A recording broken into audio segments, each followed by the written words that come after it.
தந்தை மகன் தூயாவியாரின் பெயராலே ஆமேன்.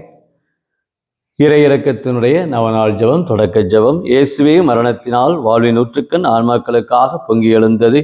அனைத்துலகத்திற்காக இரக்கத்தின் பெருங்கடல் திறக்கப்பட்டது. வாழ்வின் நூற்றே, அளவில்லாவும் இரக்கத்தினால் அனைத்துலகத்தையும் சூழ்ந்து உம்மையே எங்கள் மேல் பொழிந்தே. இயேசுவின் இதயத்திலிருந்து இரக்கத்தின் ஊற்றாக எங்களுக்காக பொங்கி எழுந்த இரத்தமே தண்ணீரே, நான் மீது நம்பிக்கை வைக்கிறேன். ஆமேன். ஆண்டவர் உங்களோடு இருப்பாராக, உம் ஆன்மாவோடும் இருப்பாராக. தூய லூக்கா எழுதிய நற்செய்தியிலிருந்து வாசகம். ஆண்டவரே, மாட்சி உமக்கே. பிரிவு 5 இறைவார்த்தைகள் 12 16 முடிய. அக்காலத்தில் இயேசு ஓர் ஊரில் இருந்தபோது உடலெல்லாம் தொழுநோயால் பாதிக்கப்பட்டிருந்த ஒருவர் வந்தார். அவர் இயேசுவை கண்டு அவர் காலில் விழுந்து, ஆண்டவரே, நீர் விரும்பினால் எனது நோயை நீக்க உம்மால் முடியும் என மன்றாடினார்.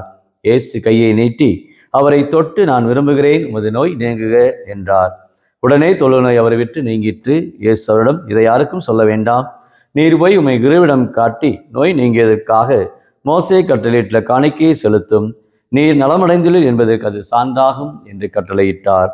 ஆயினும் இயேசுவை பற்றிய செய்தி இன்னும் மிகுதியாக பரவிட்டு அவரது சொல்லை கேட்கவும் தங்கள் நோய்கள் நீங்கி நலம் பெறவும் பெருந்தலான மக்களிடம் கூடி வந்து கொண்டிருந்தார்கள். அவரோ ஆள் நடமாட்டம் இல்லாத இடங்களுக்கு சென்று தனித்திருந்து இறையிடம் வேண்டி வந்தார்.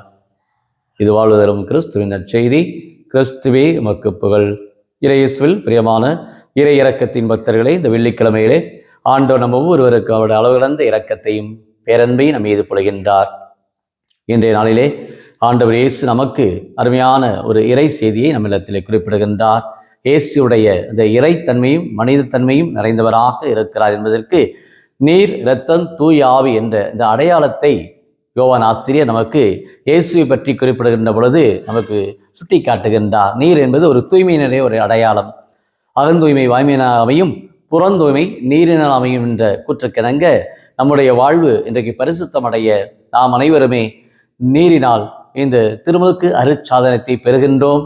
அதைத்தான் இந்த நீர் இயேசுடைய அந்த ஒரு திருமுழுக்கு ஒரு அடையாளத்தை நமக்கு நிறைவு கூறுகின்றது.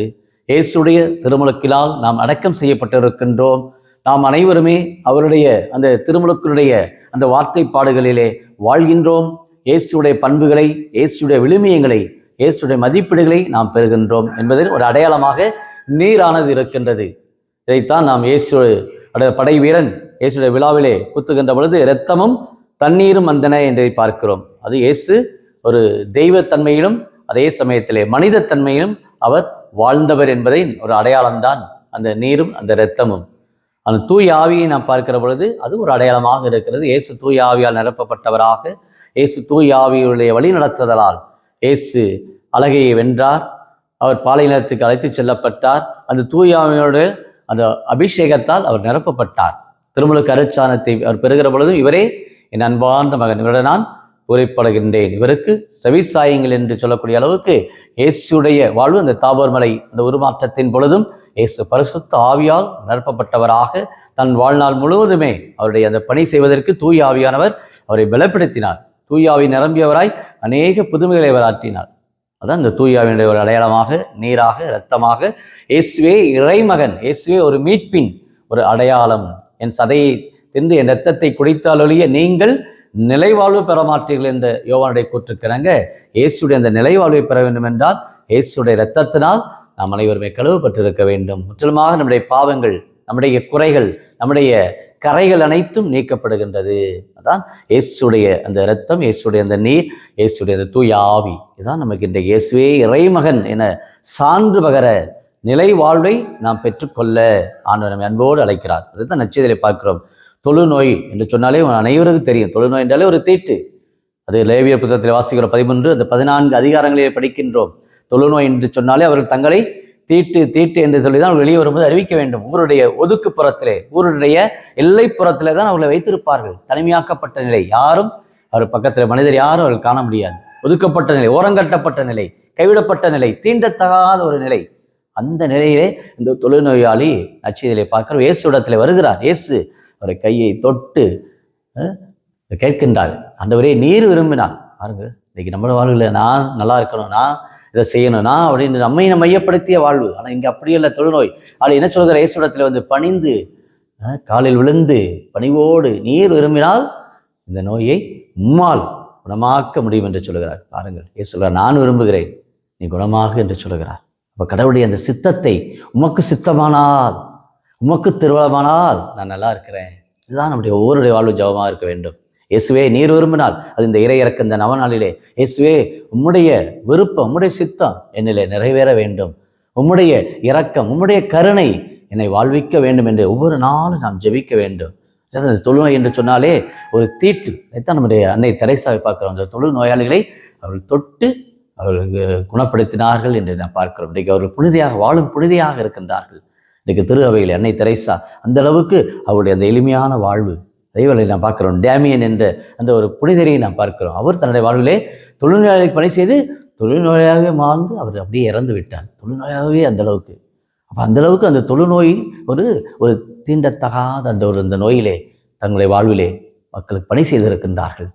அதைத்தான் நான் பார்க்கிறோம். நாமும் தொழுநோய் நீங்கியது என்பதை பழைய ஏற்பாட்டிலே நாம் படிக்கின்றோம். இவராக அந்த தொழுநோய் என்றாலே ஒதுக்கப்பட்ட அந்த நிலையை இயேசு அறிந்து அவரை சுகப்படுத்தி அவருக்கு புது வாழ்வை கொடுக்கின்றார். இன்றைக்கு நம்முடைய உள்ளத்திலே இன்றைக்கு அப்படிப்பட்ட தொழுநோய் இன்றைக்கு நாம் இன்றைக்கு காண்பதில்லை. ஆனால் சில வேளையிலே சிலருக்கு இருக்கலாம்.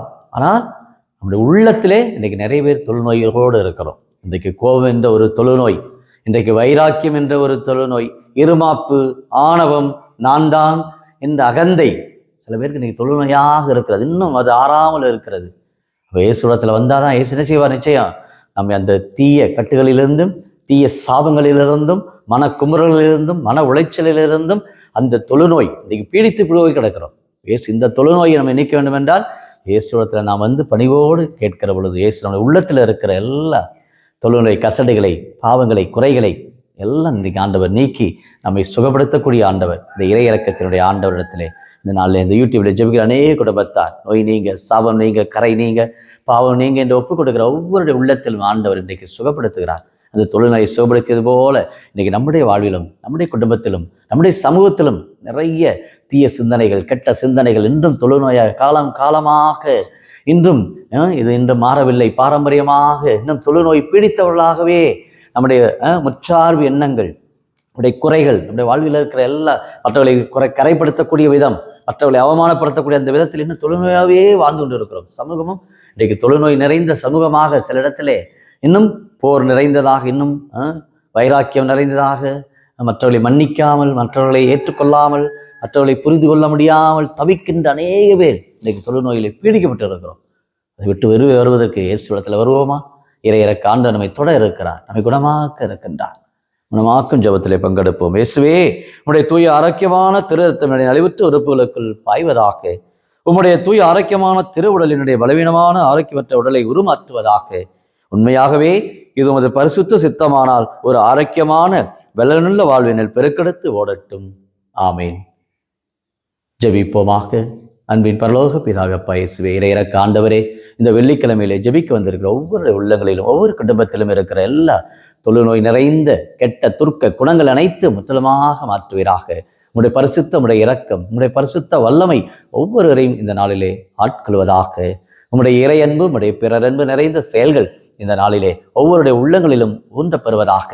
எவ்வாறு நீர் அடையாளமாக நீரை, இரத்தத்தை, தூய ஆவியை பெற்றவராக தன் வாழ்நாளிலே உம்முடைய திட்டத்தை, இறை திருவுளத்தை நீர் நிறைவேற்றியது போல எங்களுடைய அன்றாட வாழ்க்கையிலே உம்முடைய அருளும் உடைய இரக்கமும் எங்களை பரிசுத்த வாழ்வுக்கும் ஒவ்வொரு குடும்பத்திற்கும் இந்த யூடியூப்ல ஜெபிக்கிற அநேக குடும்பத்தார் இந்த வெள்ளிக்கிழமையிலே ஆண்டவரே, உம்முடைய அன்பு மேலானது, உம்முடைய கிருபை மேலானது, உம்முடைய இரக்கம், உம்முடைய கருணை, உம்முடைய பரிவு எல்லாம் மேலானது என்று உம்முடைய இரக்கத்தை வேண்டி நிற்கிற எல்லா குடும்பத்தாரையும், சமூகத்தையும், இன்றைக்கு இருக்கிற இஸ்ராயல், ஈரான் இந்த போரையும் நாம் நிறுத்தும்படியாகவும் இன்றைக்கு தித்துவா இந்த புயலினால் இன்றைக்கு பல இடங்களிலே பாதிப்பு வரும் என்று சொல்லுகிற பொழுது அநேக மக்களுடைய உள்ளங்களிலே இந்த அங்கலாய்ப்பும், இதோ இந்த தித்துவா புயலினால் அநேக பேர் பாதிக்கப்பட்டு வீடுகளை இழந்து, உடைமைகளை இழந்து, பொருட்களை இழந்து தவிக்கிற அநேக குடும்பத்தார், இதோ இந்த புயல் இன்னைக்கு வேண்டாம் என்று சொல்லுவதிலே உடைய இயற்கை காண்ட பாதுகாப்பை நீரே எல்லா மக்களுக்கு கொடுக்கும்படி, இந்த புயலிலிருந்து வரக்கூடிய இந்த சூறாவளி, இந்த புயலிலிருந்து எல்லா மக்களையும் நீர் காக்கும்படி இடத்துல வேண்டுகிறோம். உடைய பரிசுத்த, உடைய இரக்கம்,